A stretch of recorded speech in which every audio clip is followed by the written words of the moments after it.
Bonjour, que Dieu soit loué.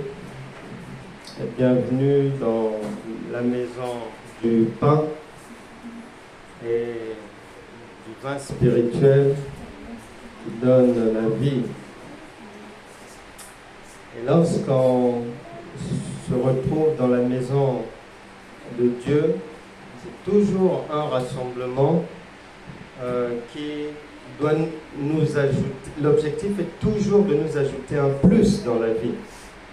Ce n'est pas un rendez-vous anodin comme ça, ou bien, bon, je n'ai rien à faire, je passe par là-bas, j'écoute sans écouter, ou bien je passe le temps et puis après, la vie continue, ou bien je rentre à la maison avec mes soucis habituels. Non. On a toujours, Dieu a toujours la volonté, comme une bonne maman, de faire du bien à ses enfants. Et faire le bien, c'est résoudre les difficultés de la vie sur terre. La Bible déclare en Actes des Apôtres, chapitre 10, verset 38, vous savez comment Dieu a oint du Saint-Esprit et de force Jésus de Nazareth, qui va de lieu en lieu, faisant du bien et guérissant tous ceux qui sont sous l'empire du diable. Et aujourd'hui encore, la volonté de Dieu est que chacun reparte déchargé des soucis, des tracas avec lesquels il est venu ici. Maintenant, pour que cela soit possible, pour que cela se réalise, la Bible déclare, on peut le lire, Romains chapitre 10, verset 17. Il est dit que la foi vient de ce que l'on entend, et ce que l'on entend vient de la parole de Christ. Lorsqu'on lit ça comme ça, tout le monde, on va dire que tout le monde a compris cette phrase. Mais en réalité, non, parce que lorsqu'on a compris, il y aura la solution du problème. Et l'une des premières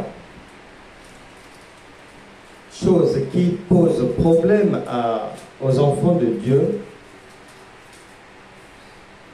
le Seigneur a dit en Osée chapitre 4 verset 6, mon peuple périt à faute de connaissance. Il faut savoir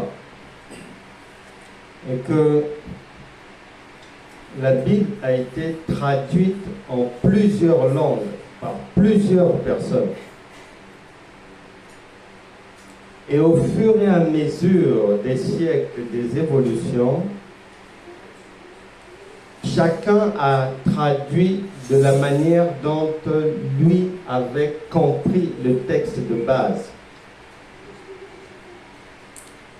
Lorsqu'on lit que la foi vient de ce que l'on entend, ici le verbe entendre a l'équivalent dans les textes originaux de comprendre. Parce que dans une maison, maman peut parler aux enfants, ils écoutent, mais il n'est pas dit que l'enfant a compris. On peut écouter, mais sans comprendre. Or, le verbe entendre ici, en grec, en hébreu, dans ce verbe-là, il y a la compréhension obligatoirement. Donc, ce n'est pas une écoute simple, ce n'est pas une entente, oui, j'ai entendu quelqu'un appeler au secours. Non, ce n'est pas ça. C'est-à-dire que tu as écouté. Donc, tu as lu ou écouté et tu as compris. C'est cet ensemble-là, écoute, compréhension, qui donne entendre ici. Voilà. S'il n'y a pas ces deux réalités, tu ne peux pas avoir bien entendu. Raison pour laquelle aujourd'hui nous sommes là, pour essayer de voir, parce que la volonté d'une maman, c'est toujours de chercher à résoudre les problèmes de l'enfant. Il n'existe pas une maman qui va, l'enfant est malade, elle est là, elle regarde, ou bien elle est devant la télé, l'enfant tousse là-bas, c'est pas son problème, elle passe, elle repasse. Non, non, non, non. Si une maman ne peut pas accepter, assister ou laisser son enfant dans des difficultés, Dieu ne peut pas le faire pour son enfant. Maintenant, le problème, c'est que de la même manière que la maman, qui a une fille de 25 ans, qui vient lui dire, maman, voilà, j'ai trouvé un fiancé, et la maman commence à poser des questions. Bon, il est comment? Est-ce qu'il fume? Est-ce qu'il boit? Il consomme quoi? C'est cela, son caractère, comment? Tu le trouves comment? Est-ce qu'il t'a déjà gueulé dessus ou quoi? Maman essaie de faire le tour pour donner le meilleur conseil à sa fille. Et le Saint-Esprit, c'est ce qu'il fait avec tout un chacun, tous les jours, devant n'importe quelle situation.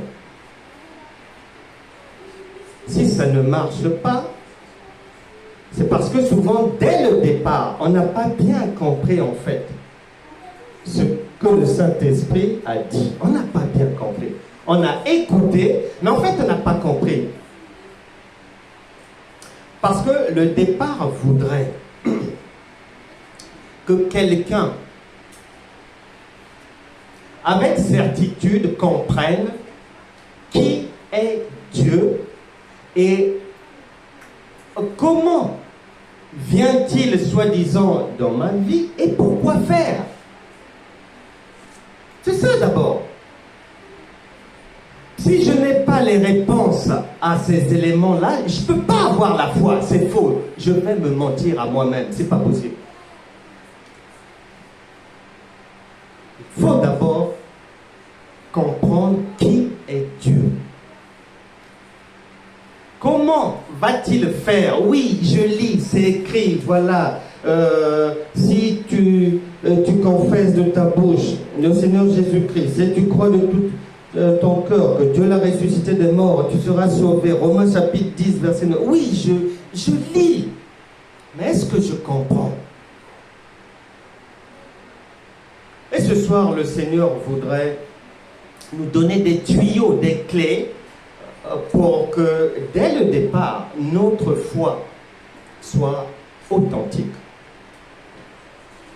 Que ce qu'on a écouté et compris donne, au final, c'est-à-dire, on a bien entendu. Bien entendu. Donc ici, nous voulons vraiment que le Saint-Esprit nous aide à comprendre ce qu'il a fait pour nous d'avance et ce qu'il fait pour nous et avec nous au quotidien. Au quotidien. Parce que Luc chapitre 20, verset 38, Dieu n'est pas le Dieu des morts, mais des vivants. C'est maintenant. Ça se passe maintenant. Des vivants, c'est maintenant. Et le Seigneur Jésus a dit, même si tu lis quelque part, on parle de la vie éternelle, la vie éternelle commence ici et maintenant. Pour que tu la vives là-bas, elle commence ici. Et l'une des premières choses à bien saisir pour être vraiment tip-top avec la parole qui dit que la foi vient de ce que l'on entend, c'est de bien comprendre que Dieu s'est fait chair et il est venu faire quelque chose de merveilleux. Dans ce monde, les mères, les pères travaillent toute leur vie avec l'objectif que leurs enfants puissent avoir une vie moins difficile, moins douloureuse que celle de papa et maman. Et à la fin, papa et maman vont s'arranger pour tout faire, même si c'est une rame de papier seulement, à laisser un héritage à leurs enfants, à laisser un héritage. Mais nous, l'homme n'a rien créé. Nous avons un créateur original, tip-top. Il a tout créé, il a tout fait. Et nous ne faisons que marcher sur les traces du créateur. Avant qu'une maman ne pense à travailler pour ses enfants, avant cette maman-là, le Dieu est venu le faire pour cette maman d'abord.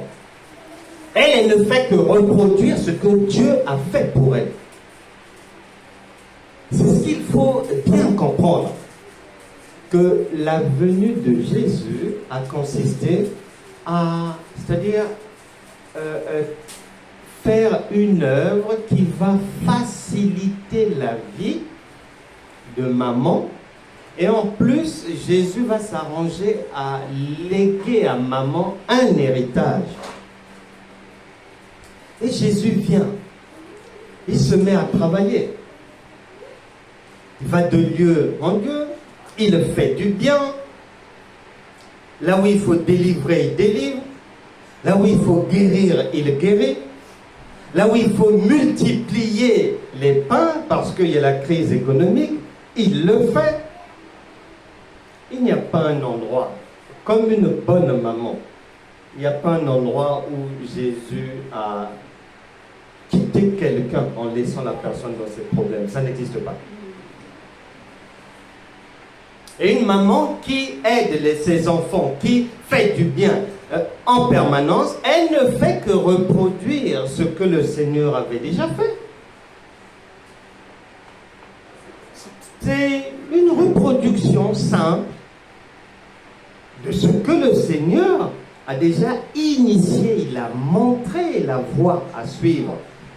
Lorsqu'on a un enfant, lorsqu'on a une famille, il a préparé ce terrain-là. Guéri, fait du bien. Lorsque il a rencontré dans le temple, Marc chapitre 6, un homme à la main sèche, malgré que c'était le jour du sabbat, il l'a guéri. À la piscine de Bethesda, un paralytique depuis près de 40 ans, c'était 38.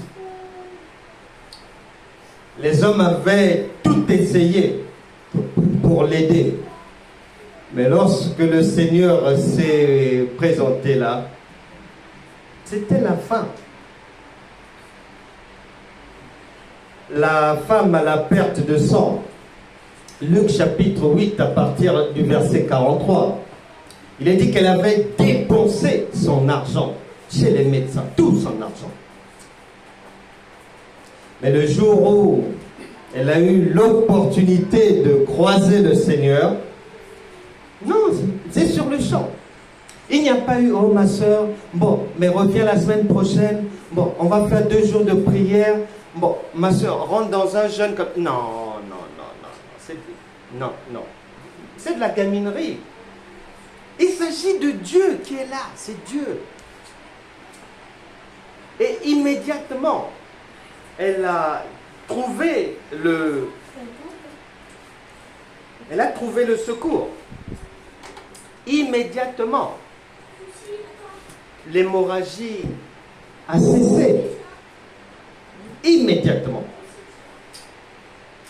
Mais peut-être que tu as bifurqué chez un marabout, comme cette sœur de Luc chapitre 8.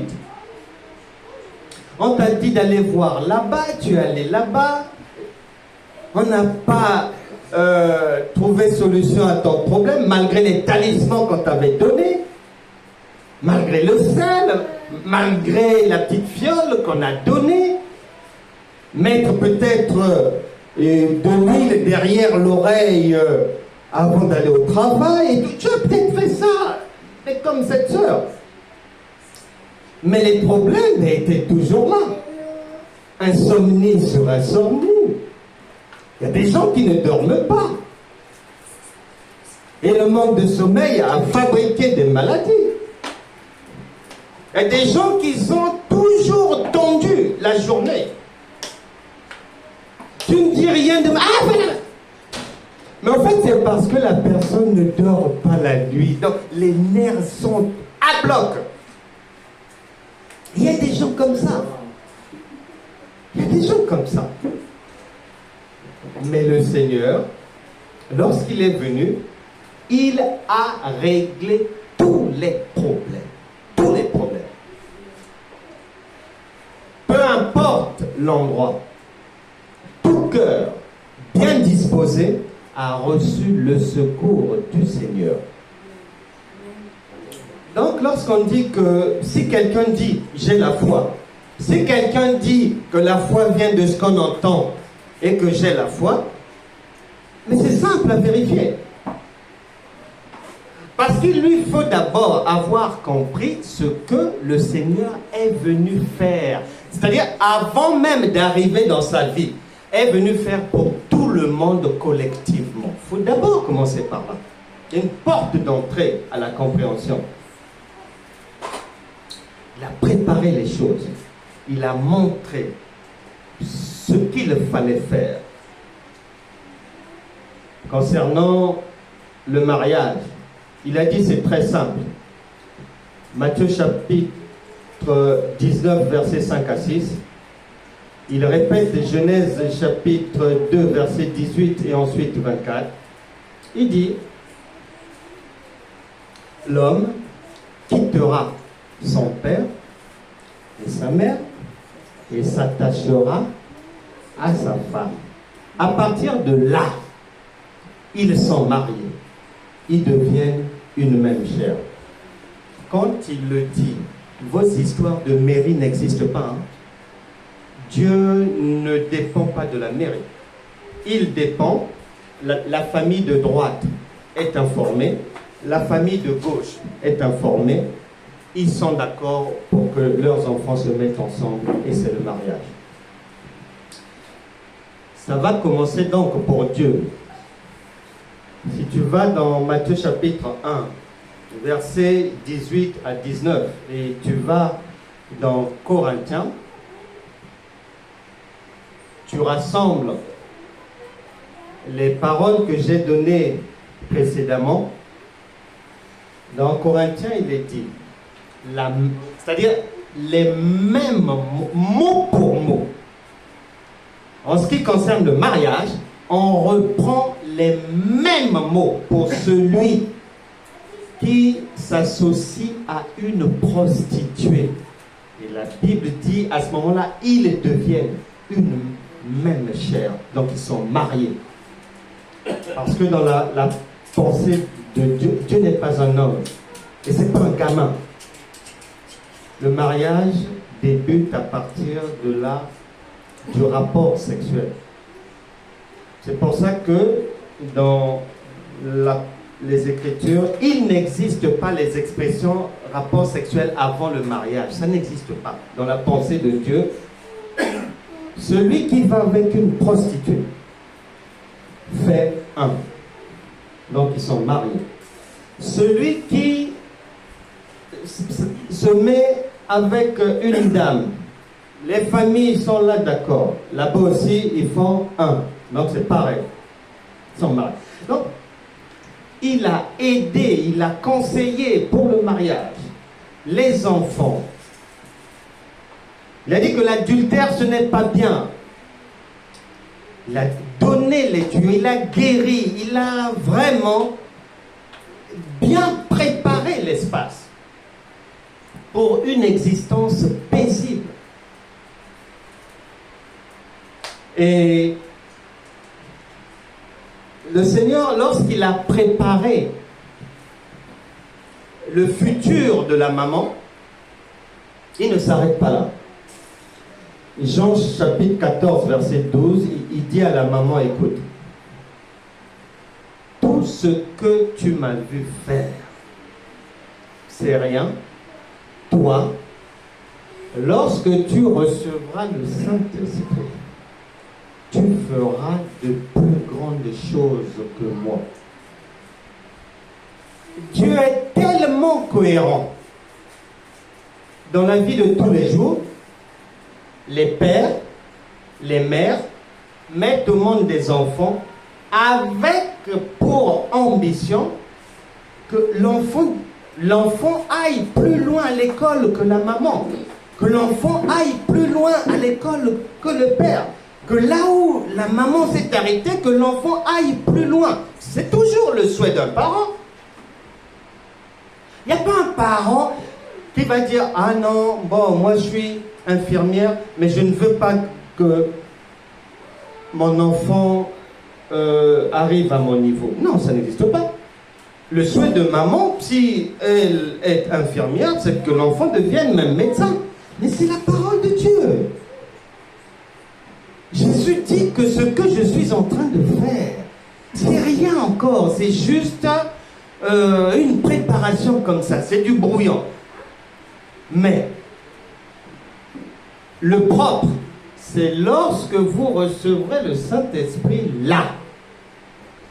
Tout ça là, tout ce que vous voyez, ça sera petit. Vous serez plus grand. Non. C'est avec l'idée de faciliter la vie de la maman que le Seigneur Jésus se présente dans le quotidien de la maman. Lui faisant du bien, guérissant la maman, travaillant pour elle, préparant le terrain, et après en lui disant que tes lendemains seront meilleurs. Et la Bible déclare, il n'y a rien de nouveau sous le soleil. Ce qui a été, c'est ce qui est et c'est ce qui sera. Ça n'a pas changé. Tes lendemains seront toujours meilleurs. Ne t'occupe pas du passé. Ne charge pas ta tête. Ah oui, en 1974, on était mieux. Ah ouais, mais depuis qu'on m'a divorcé, oulala. Non. Le meilleur est toujours devant, toujours à venir. Le meilleur, c'est devant, c'est pas derrière. Et si on veut aller devant, mais on ne prend pas le derrière parce que ça fera surcharge. C'est pour ça que le Seigneur dit, venez à moi, vous tous qui êtes fatigués et chargés, et je vous donnerai du repos. Et le Seigneur Jésus, il continue à préparer les choses pour la maman au moment où il veut compléter. Il se dit, bon, il se pourrait que peut-être cette femme-là, Dominique, comme Dieu sait tout, peut-être les sorciers de sa famille voudront l'embêter. Peut-être que le charlatan guérisseur du coin de la rue lui cherchera des noises. Ou peut-être une jalousie au travail, ou bien quoi, il dit, bon, je règle ça tout de suite. Luc chapitre 10, verset 18, il est dit, il voyait Satan tomber. Donc en fait, il se débarrasse d'abord de Satan pour que lorsqu'il ne sera pas physiquement avec la maman, que Satan ne vienne pas l'embêter. Et le verset suivant, Luc chapitre 10, verset 19, il dit, bon, je vous ai donné le pouvoir maintenant de marcher sur les serpents et les scorpions, et aucune puissance de l'ennemi ne pourra vous nuire. C'est un pouvoir. Pouvoir veut dire dotation considérable à mettre en pratique. Il va plus loin. Il dit, c'est pas fini. Pour que ce pouvoir-là soit matin, midi, soir, partout et n'importe où, quiconque cherchera à te nuire, tu dois réussir à le renvoyer dans les cordes là-bas. Il dit, ce pouvoir sera soutenu par Actes des Apôtres chapitre 1 verset 8. Vous recevrez une puissance. C'est la préparation. Vous recevrez une puissance. Et la puissance du Saint-Esprit permettra à tout un chacun de résoudre facilement les problèmes de la vie, de sortir, de guérir de toute maladie, d'éteindre les flèches enflammées du malin, de faire taire les méchants, d'aller de l'avant, de chasser les démons. Donc, il y a toute la panoplie de la vie éternelle. Vie éternelle veut dire abondante. Dieu ne prononce pas un mot vide. Non, il y a toujours du contenu. Et ce contenu on doit pouvoir le toucher, le vivre. C'est pas de la fumée de cigarette comme ça, des nuages. Non, non, non.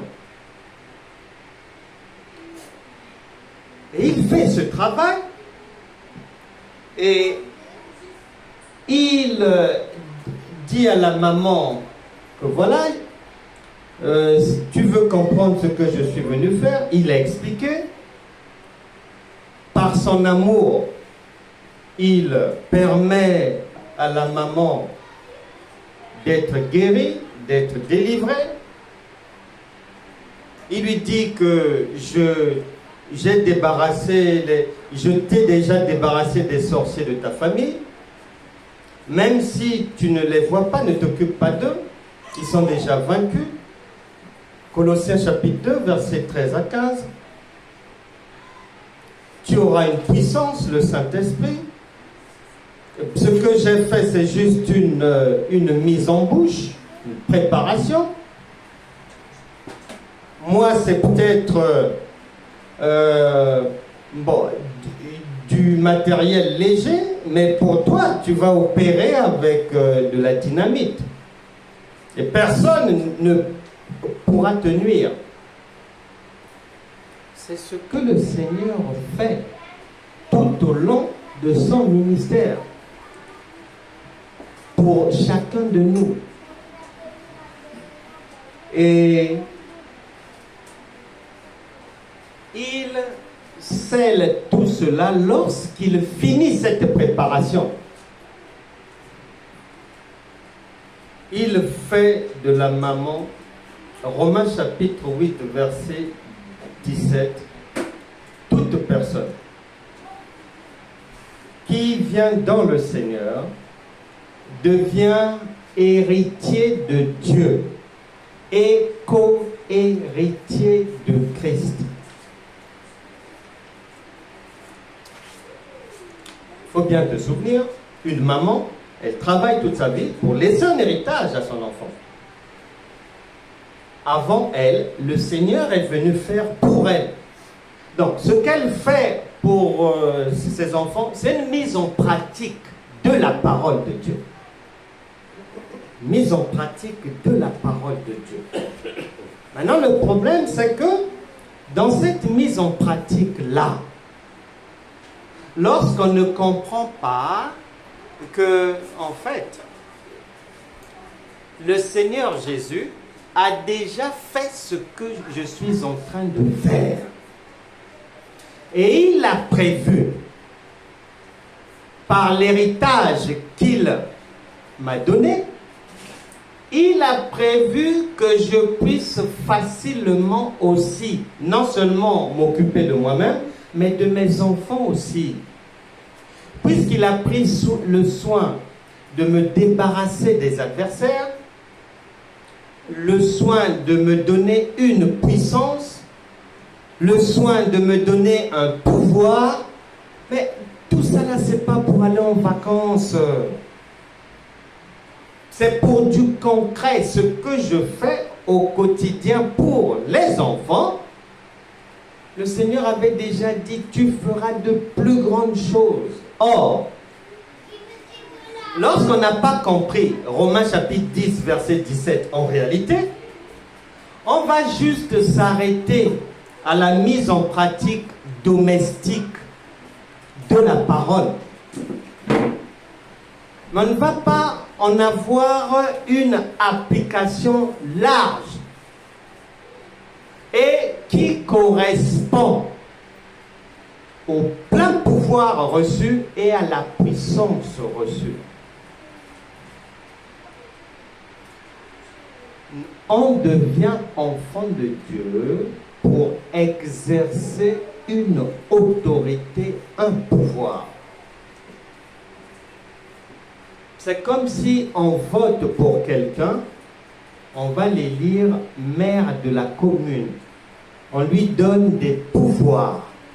Et une fois qu'il a les pouvoirs, il règne. Il règne. Le Saint-Esprit, c'est ce pouvoir-là qui nous a été donné pour régner. C'est la même chose. Régner, dominer, faire taire les démons, chasser l'adversité. La parole de Dieu déclare qu'il a fait de nos ennemis notre marchepied. C'est réel. C'est pas un dessin animé. Amen. C'est réel, c'est réel. C'est pas de la littérature, non. Et si quelqu'un ne comprend pas ces choses, ce qu'on est en train de partager comme pain de vie, mais il n'a pas la foi. Parce que la foi, il faut comprendre. Si tu vas faire sans comprendre, mais tu n'es pas dedans. Et c'est ça l'un des problèmes que nous rencontrons dans cette marche. On prie pour des choses qu'on nous a déjà données. On demande encore à Dieu pour des réponses qu'il nous a déjà données. On demande à ce que Dieu agisse pour nous, pour des choses dont il a déjà dit, vous-même, vous pouvez faire. Donc, un brouillamini, on est là. Donc, ça demande un réajustement. Un réajustement. Pour bien comprendre ma venue. Bon, j'étais païen hier. Je rejoins un groupe chrétien. Et je deviens enfant de Dieu. Est-ce logique, est-ce normal qu'en les rejoignant, ma vie soit la même qu'avant? Bon, finalement, qu'est-ce que je suis venu faire? Quel est mon intérêt de quitter de chez moi 2 heures en transport pour venir à l'église locale avec mes problèmes, surchargé? Bon, les soucis de la journée font que, bon, il est 18h30, en fait j'écoute sans écouter, mais bon, comme il faut être dans un groupe quelque part, bon, au moins on me voit, je fais l'acte de présence et je repars et tout. C'est ce que Dieu est content.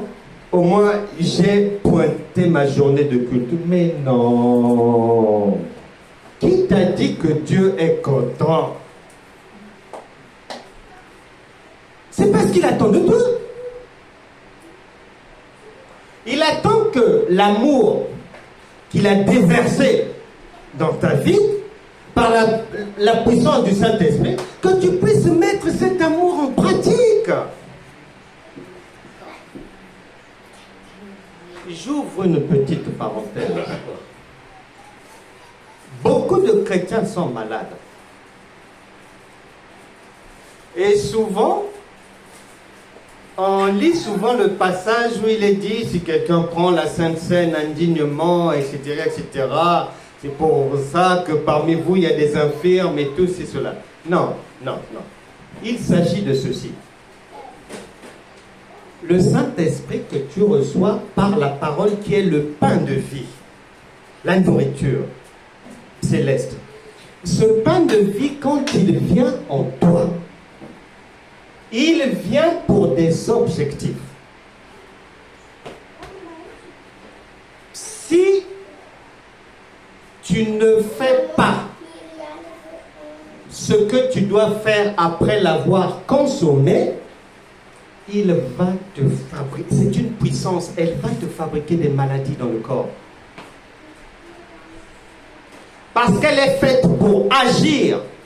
Et toi, tu prends cette puissance pour la mettre en vacances. Mais non, ça ne va pas. Mais tu vas finir avec le diabète. Ah oui, oui. Non, sérieux, hein? Ça fabrique des maladies. Et on cherche le diable. Ah, il y a tel oncle. Ah, mais voilà, c'est une collègue au travail. Elle m'a jeté un sort, je pense. Ah, Dieu m'a montré en vision. Voilà ça. Non, non, non, non, non, non. Non. Nous n'avons pas besoin d'accuser qui que ce soit. La dotation divine que nous recevons par le Saint-Esprit, elle est suffisante. Et c'est une dotation qui te sort de toutes sortes de difficultés. Je connais un serviteur de Dieu. Il avait été invité un jour dans une conférence en Colombie. Il prend son vol, il quitte l'Afrique, il arrive à Zurich. En fait, lui, il pensait, il n'avait pas pris le visa depuis son pays, donc il s'était dit qu'arrivé à Zurich, il pourra prendre le visa là-bas et aller en Colombie. Lorsqu'il arrive, ça ne se passe pas comme ça. On lui fait comprendre, non, non, non, non, c'est pas d'ici, mais c'est de là-bas. Il passe toute la journée à marcher dans l'aéroport de Zurich. Réfléchissons. Parce que les fils du royaume ne rencontrent jamais un mur. Jamais, jamais, jamais. Si jamais un mur s'hasarde à se présenter devant le fils, on va faire un trou. On va faire un trou.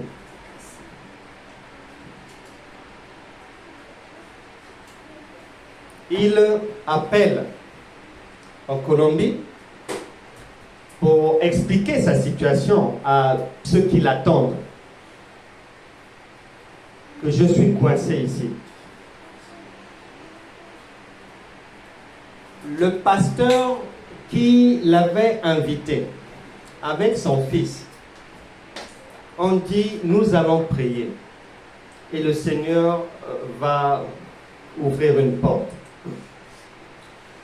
Lorsqu'ils sont en train de prier en Colombie, un numéro de téléphone apparaît sur la main du fils du pasteur.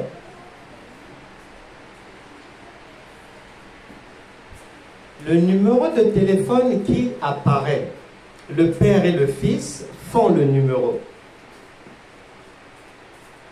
C'est la ligne directe du président Uribe, à l'époque le président de la République en Colombie. Il demande, où avez-vous eu ce numéro, je ne l'utilise qu'avec mes homologues. Même pas avec les ministres d'ici ou les collaborateurs. Vous avez vu ça où? Ils ont expliqué. On fait venir un pasteur.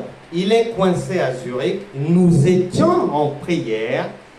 Dieu a donné le secours. Le royaume de Dieu a des clés. Mais ces clés-là, il faut que tu comprennes dans quoi tu es rentré. Si pour toi, tu es rentré dans une armée où on peut vous mater, on peut vous maltraiter, où la vie va être difficile, où ça ne va pas marcher, ceci, cela, mais c'est ce que tu auras. Mais si tu rentres dans une armée déjà victorieuse, Romains chapitre 8, verset 37, c'est bon. Lorsqu'ils ont expliqué au président, le président a dit d'accord. Il a fait appeler son ministre des Affaires étrangères avec des instructions fermes. Et il était 16 heures lorsque le ministère suisse des Affaires étrangères a accordé le visa pour la Colombie à l'aéroport de Zurich à ce pasteur. Il prend le vol et il est parti. Quand il arrive là-bas, le président l'a récupéré maintenant comme si c'est lui qui l'avait invité. Il a passé toute la période de la conférence en passant beaucoup de temps avec le président. Il était pris en charge à 100%. Et lorsque ils arrivent à la fin du séjour, le pasteur demande au président: bon, pour tout ce que vous avez fait pour moi, avant que je ne quitte votre pays, dites-moi, que voulez-vous que Dieu fasse pour vous dans l'immédiat? Que voulez-vous? Il avait demandé sa réélection et ça s'est passé.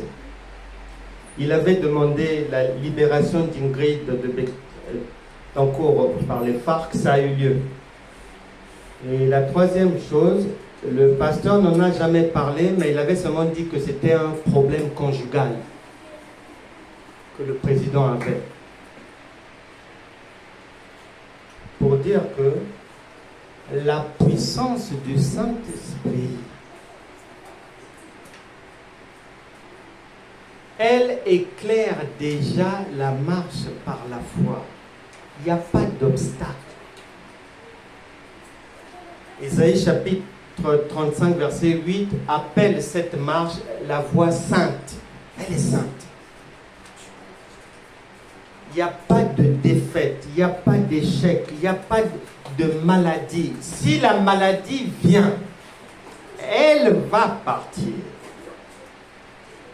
Et si dans la vie, on est habitué à perdre des choses, il n'y a pas d'évolution, tu fais 2 pas en avant, 6 pas en arrière, ceci, cela, l'hémorragie s'arrête.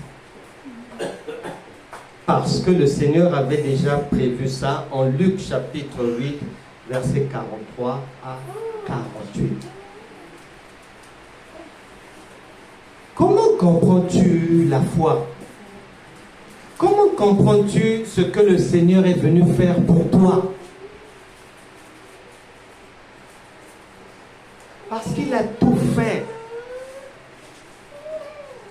Et je dis toujours aux gens, une maman est très simple avec ses enfants. Mais elle tient ça de qui? De Dieu. Si tu veux savoir ce que Dieu te demande de faire ou de ne pas faire, ne perds pas ton temps à rentrer dans 35 jours de jeûne, je ne sais pas quoi, aller sur une montagne, chercher à retrouver Moïse ou je ne sais pas quoi. tu vas devenir folle, fou. C'est ce que la Bible appelle le dérèglement. Beaucoup d'enfants de Dieu déréglés complètement. Complètement. Tu fais comme si c'est ton enfant qui vient te demander ce conseil. Sache que le conseil que tu vas donner à l'enfant, c'est ce que Dieu te demande de faire. C'est très simple. Dieu est un père, Dieu est une mère, donc il est comme nous. As-tu déjà vu une maman qui dit à son enfant, oui, fume, je t'encourage à fumer? Mais non! Mais elle ne pourra jamais le dire. Pourquoi? Parce que Dieu ne pourra jamais t'encourager à fumer. Mais non! Il n'y a pas une maman qui va dire à son enfant, va voler. Non! Même l'adultère, il n'y a pas une maman qui peut dire à son enfant, bon écoute, tu es trop longtemps resté sage, saint, bifurque un peu dans l'adultère. Non. Non, non, non. Arrêtez de rêver. Ça n'arrivera pas. Surtout pas à Saint-Joseph. Il n'y a pas ça. Non, non, non, non, non, non. Et voilà, c'est comme ça. Il n'y a pas une maman qui va dire à son enfant, bon, ne travaille pas à l'école, reste pour toi au fond de la classe, siffle et tout. Mais non! Il n'y a pas une maman qui va dire à sa fille, si tu n'es pas d'accord avec ton mari, tu engages les hostilités, soit une claque, soit un uppercut direct. Non. Non. Dieu aussi ne te dira pas de faire ça. Mais vous faites ça pourquoi? Vous avez eu ça où? Qui vous a montré ça? Il n'y a pas une maman qui dira à son enfant, quand tu vas là-bas, il faut être impoli, il faut injurier. Mais non! Dieu aussi ne... C'est simple. Jamais tu fais ça. Il n'y a pas une maman. Son enfant vient. Ah maman, vraiment, moi, j'ai tel problème, j'ai tel problème, j'ai tel problème. Mais je suis dans un groupe chrétien depuis un moment et tout. Et heureusement que Dieu m'a montré, il me montre souvent mes ennemis, c'est un tel. L'autre jour, j'ai vu dans un rêve, les ennemis étaient derrière un mur, ceci, cela. Ah, je suis attaqué au boulot, mais je résiste. Dieu est avec moi, ceci, cela. Et maman va arrêter l'enfant pour dire, attends. Donc, ton Dieu, il ne fait que te montrer les ennemis, il n'agit pas. Il n'arrête pas tes problèmes. Il te montre seulement. Maman va lui dire non. Écoute, c'est pas Dieu ça. Laisse. Parce qu'il n'y a pas un parent, son enfant a des problèmes, son enfant est agressé, son enfant est ceci, cela, que le parent va seulement dire à l'enfant supporte seulement, ça va aller, nous tes parents on t'aime, résistement dans la société, les gens sont comme ça, il y a les... Non.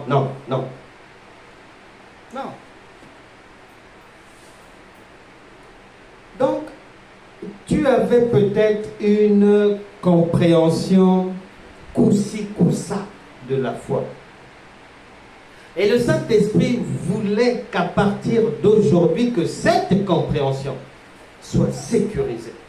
La Bible déclare, le nom de l'Éternel est une tour forte. Le juste y est en sûreté. C'est-à-dire, c'est le top de la sécurité, la sûreté. Il n'y a rien à craindre. Il a encore dit, psaume 23, verset 1, l'Éternel est ton berger, tu ne manqueras de rien. Pourquoi tu ne manqueras de rien? Parce que le Seigneur Jésus est venu déjà préparer le terrain. Et il t'a laissé un héritage que peut-être tes yeux ne voient pas, mais qui est réel. Avec une puissance, avec les pleins pouvoirs. Et tu peux agir encore. Quiconque invoquera le nom du Seigneur sera sauvé. Je suis venu pour vous donner la vie et vous la donner en abondance. Tout est possible à celui qui croit. Rien n'est impossible à Dieu. Le juste vivra par la foi. Voilà. Très simple. Très très simple. Il n'y a rien à rajouter, ni à inventer, ni aller jeûner 60 jours là-bas, les marathons de prière. Non. As-tu déjà vu une maman demander à son enfant d'aller faire ces gymnastiques-là? Mais pourtant la foule suit. Égaré, complètement égaré. Et c'est prévu dans 2 Thessaloniciens. Ils suivront une foule. Les uns suivront une foule de docteurs. Et il est dit que Dieu leur donnera va les aider en leur donnant une puissance d'égarement pour croire aux mensonges. Et il y a une autre foule de l'autre côté. Les Écritures disent que ceux-là, ils se donneront une foule de docteurs selon les désirs de leur propre corps.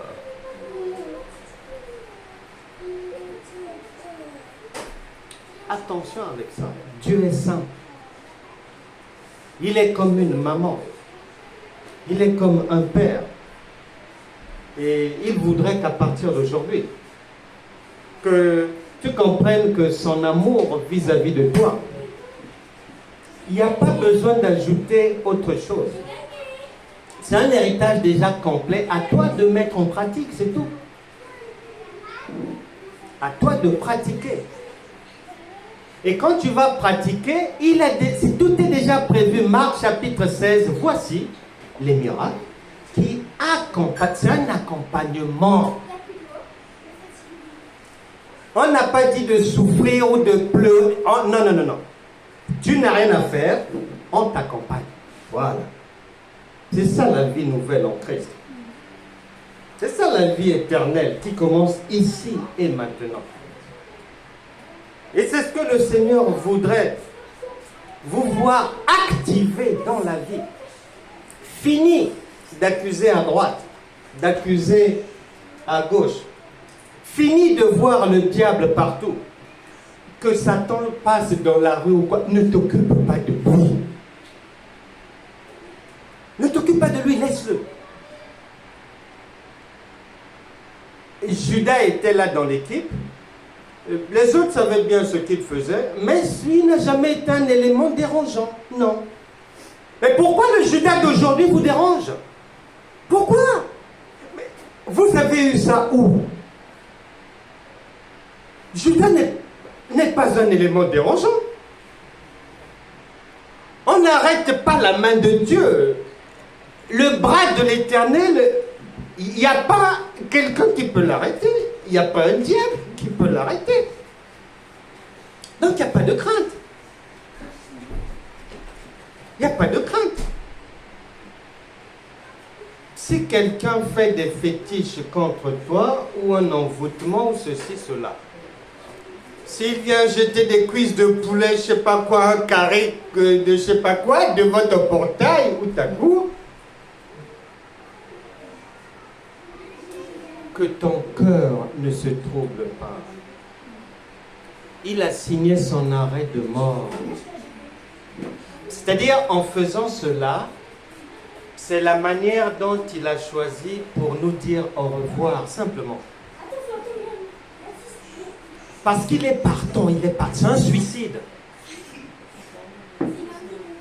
On parle de tout un royaume. Un royaume. Donc, il ne faut plus avoir peur.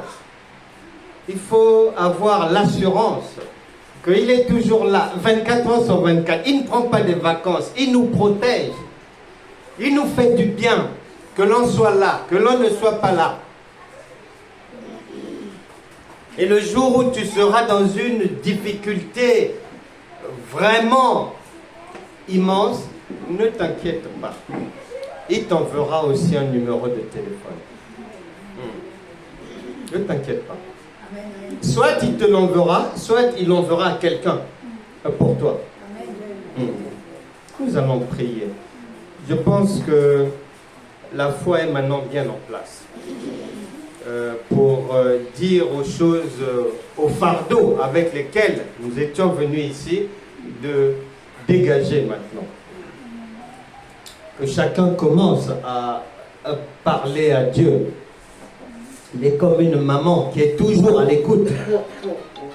Lui-même, il a dit que si quelqu'un te fait du mal, bon, tu peux pardonner. Tu peux pardonner, non pas seulement une fois, non, parce que l'amour de Dieu est sans limite. Et la Bible déclare que l'amour couvre une multitude de péchés. Pardonne au moins jusqu'à 490 fois. Dieu va aussi te pardonner à partir d'aujourd'hui tes propres péchés. Et Dieu va te pardonner du fait que tu avais mal parlé à tes enfants. Dieu va te pardonner du fait que tu méprisais parfois les autres. Dieu va te pardonner parce que tu l'as parfois accusé d'être à l'origine des problèmes qui t'arrivent, alors qu'il n'y était pour rien.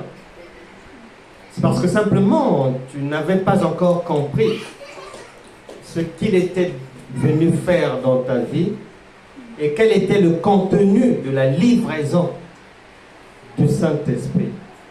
Maintenant que la foi est en place, la lumière de Dieu te fera du bien. Seigneur, nous te demandons pardon pour tous nos péchés. Aie pitié de nous.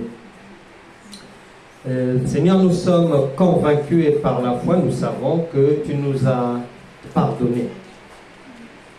Maintenant, Seigneur, tu nous as déjà donné les pleins pouvoirs, donc nous n'avons plus à repasser par toi ou à demander encore quoi que ce soit.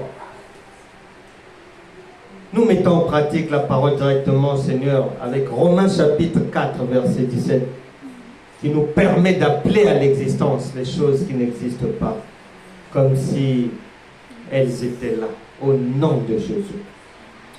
Que toute insomnie, toute difficulté, toute attaque démoniaque, toute persécution de la nuit qui empêche une personne d'avoir un sommeil paisible, s'arrête aujourd'hui, soit brisé au nom de Jésus.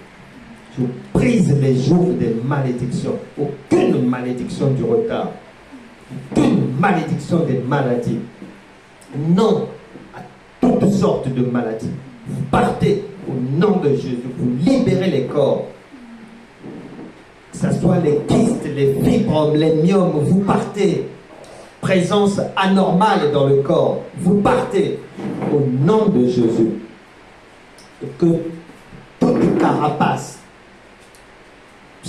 chargée d'anéantir la beauté d'une personne, tout voile satanique, tout masque de vieillesse sur une personne ici, je brise cela. Ça s'arrête aujourd'hui. Que la résurrection de Christ, qui est la foi, prenne forme dans les corps de tout un chacun, dans les vies de tout un chacun.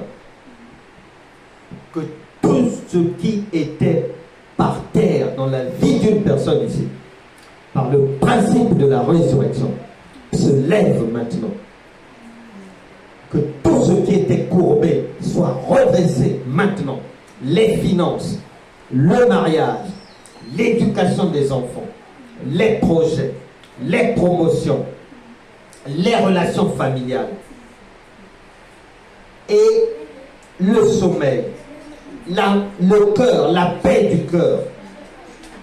Que tous ces départements de vie de tout un chacun soient requinqués maintenant, redynamisés, ressuscités au nom puissant de Jésus. Que le cycle du mal, des mauvaises nouvelles, des échecs, des larmes, des regrets, du chagrin, de la mélancolie s'arrête aujourd'hui. Le découragement s'arrête aujourd'hui. Que la résurrection de Christ, la vie abondante, la joie du Seigneur, le repos de Christ, la victoire par la foi, la victoire sur l'adversité, la joie de vivre, la santé divine,